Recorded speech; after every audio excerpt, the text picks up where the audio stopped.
right, but if you play 500 bigs with Garrett, Yeah. I mean, That's I don't want to he will play. just murder me. I you don't know, want to play like 500 bigs with Brian, Garrett. Kim, Garrett, Andy will just murder me at 500 bigs. Sure. So it goes to this topic, which is if you know the person has aces, kings, or queens, or ace king. So with 100 big blinds, which is essentially the smallest which you're playing post flop poker, if somebody raised under the gun and you know that they have it, obviously in the cutoff or button, especially if it's just called to you or even heads up, it's okay to play stuff like 6-7 suited or stuff like that because you can stack him when you get favorable flops / you make a 5-card hand and then he pays off. So that's definitely a case where it's okay for 100 big blinds and especially 200 big blinds. But you also want to try to have nutted hands because with ace king is also ace king suited, and also aces, kings, and queens can also, if there's a 4 flush on there, they have a very high flush, and that's something that people don't necessarily calculate, where it's like, okay, so it's 1 out of 7.5 to flop a set, or you make a flush X times. Just because you make the hand does not mean you win the hand. So like if I flop a set on JJ and it runs out like 4 diamonds and he's got the ace of diamonds, whoops, I just spent like a lot of money to lose, right? Yeah. So that's something that people don't necessarily calculate. So you have to tread carefully. Like back in online, there were special deep stack tables that, it's just like, okay, if people want to play that format, then you can play. And the hand ranges are not the normal ones that you see in these preflop charts in the training sites because those are more for like 100 bigs, 200 bigs. So obviously in deep stack poker, you want to have nutted ranges like ace x suited or easy to play hands like flopping a set, and being in position is of utmost importance when you're trying to bad beat these premium hands. So I would say in a general case, if you're playing out of position, at best you want a high confidence hand, which is you flop a set, or you want a nutted flush range, which can be something like ace x suited. And the thing is, like, people also forget when you have like king x suited, queen x suited, you can, even though it's rare, you do get caught against ace high flushes. And then, if you have queen x suited, you get caught against king high flushes and ace x flushes. So even though it's a rare circumstance, when it happens, you're losing your stack. Marley got me like that. I don't remember the hand, but Wasn't on air. She got me. Oh, okay. One thing I would just want to touch up on that you said, and I liked everything you said, by the way. Yeah. So I like 6-7 suited, 7-8 suited, 4-5 suited at 100 bigs. Yeah. But I love those hands at 200 to 250 bigs. Like, yes. So I like those hands at 100 big blinds, and I can sometimes But you want to play them in pitch them. How often do you Pitch it. competitively play those hands out of position? I mean, I'm only raising those up like, the 7-8 suited I'm probably still raising from early, but the 4, 5, 6, 7 is probably middle late. And guys, when someone calls you and you're out of position, you're already losing somewhat. EV plus you don't have much equity. showdown value. Yeah. So I used to give I'm like scared to give this because I feel like I'm gonna ruin it, but I will try. When I first started understanding poker and I was trying to break it down to like some of my friends that I would play home games with, and I was like, all right, Star Wars Episode 3, towards the end, it was Anakin Skywalker versus Obi-Wan. Yeah. And he goes, I have the high ground. I have the higher ground, Anakin. Well, this was not rehearsed. I just knew. Yeah. He's like, I have the higher ground, Anakin. Yeah. What did he Don't say? try it. Don't Try whatever. it. I have Don't the high ground, Anakin. Yeah. And then what does Anakin do? You underestimate Make my powers. That's Then you just- playing out of position. Yeah. That's you playing out of position. And And then what just, like, happens? Slice. Wow. So that's what happens usually when you play out of position. And yeah. you got the higher ground. Yeah. Right. So, Exactly. anyways, although I don't always listen to that, if I You can go can't back to my simple, not of play course, it, yeah. but like that's like the simplest thing that I used to teach my friends when I first started like Don't play out of understanding position. poker and like getting kind of decent at poker. I'm like, dude, you need to play in position because, and then I give them the Star Wars. Right, That's right. funny. Yeah. It's funny that you helped me with that because I was going to totally screw that up. So thank you. So, while we and me, JJ, and Dan, Zack, we always preach fundamentals above like most other commentators. No, Okay. I'm just kidding. So, I almost lost my train of Fundamental. thought. I'm Yeah, sorry. Okay, so you have we preach fundamentals because while it's awesome to have these splashy hands on camera, they are such a small percentage of what your actual, or committing to actual like win rates or how tough the hand is. And most of the hands where you're winning money is just like super strong fundamentals. Get as much money as you can from the person when you have a hand, right? So it is a case where if you could squarely put an early position raiser off aces, kings, queens, and ace king in late position with 100 big blinds, 200 big blinds, definitely with these high implied on hands or try to flop a set on them. Oh, definitely. Yeah, it's a profitable I play. mean, the way you can look at these 4, 5 suited, 6, 7 suited, 70 suited, you kind of look at them as like smaller pocket pairs. Try to flop a good flop and let's roll. I mean, Right. same thing you would do with when you have pocket 2s through pocket 6s. If you miss, what do? You pitch it, Pitch it, yeah. and when you just hit lose it, your pre-flop you know raise. if they got a low something, you're going to double it up. So Right. I Not too absolutely much agree of with something, you. hopefully.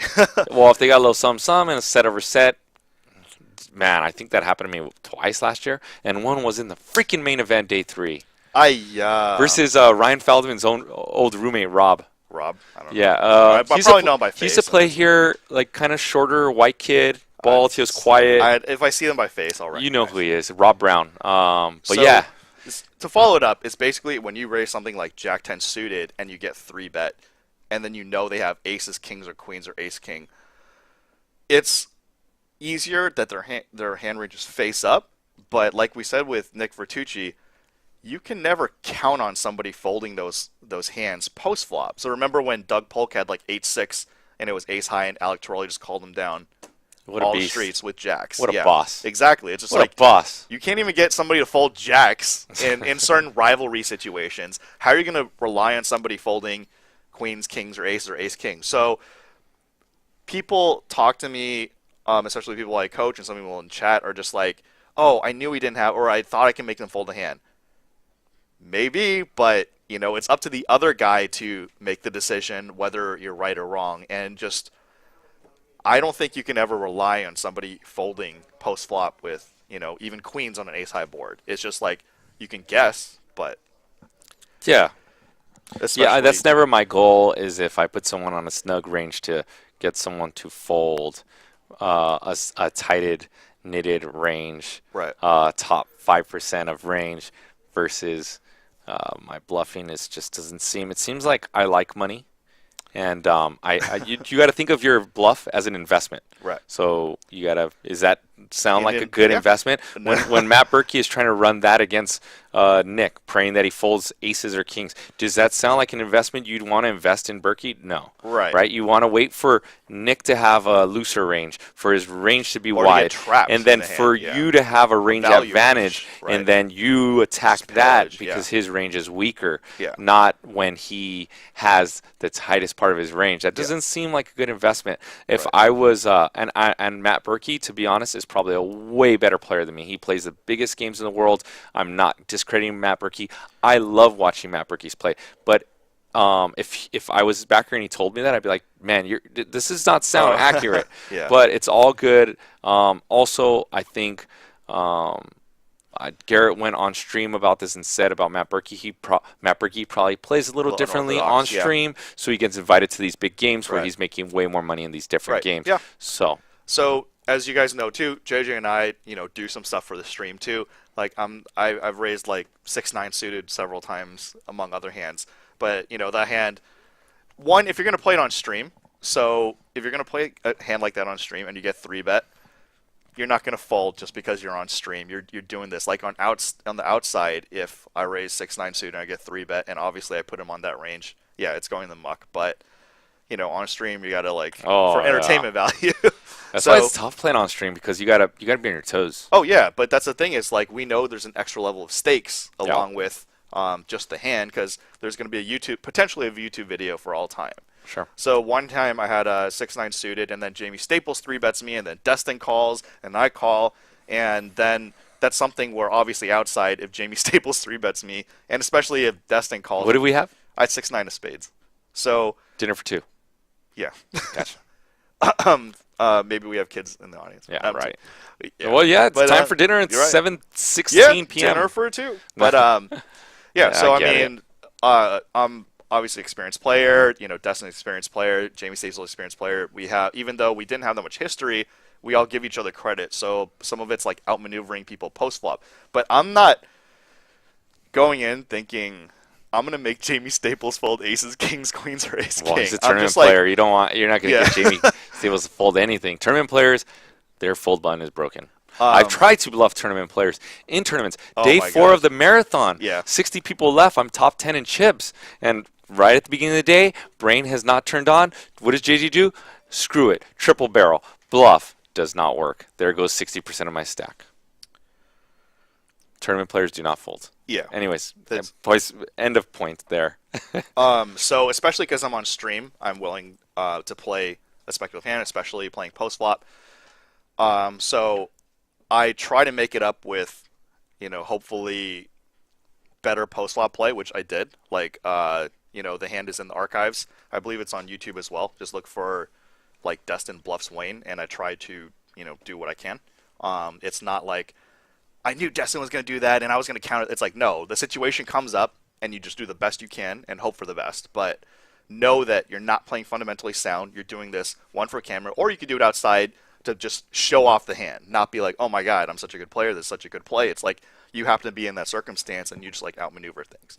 So I think the point is when Matt Berkey says this on the Joey podcast and strategy video, I just want to say my 2 cents that I don't advocate that people try to make other people fold aces, kings, queens, and ace king. But No, go ahead. I'm just kidding. mind blown. But if you do get in that circumstance, you can't constantly get rolled over too. Like you do need to fight back, but you have to like acknowledge that it's an uphill battle. Well, I mean, 2019 poker is simple, guys. When you have the range advantage, go for it. Right. When they have the range advantage, don't go for it. Right. I mean, whoa. Especially Whoa. aces. Like if you have ace king or ace queen or king queen and the other guy has aces and you just like flop top pair, like how much money are you throwing away? You're just throwing away so much money Oh, man. when they have aces. But the same thing could go for kings too. It's just like if JJ's got kings and I have ace king, ace queen, and I flop a top pair that's not an ace, I'm gonna give a lot of money to you. But if I Thank flop you. an ace, like you're gonna be wary that I could flop an ace. So not You're much only is going to gonna get one happen. street. Right. Let's give some shout outs to these Yeah. peeps.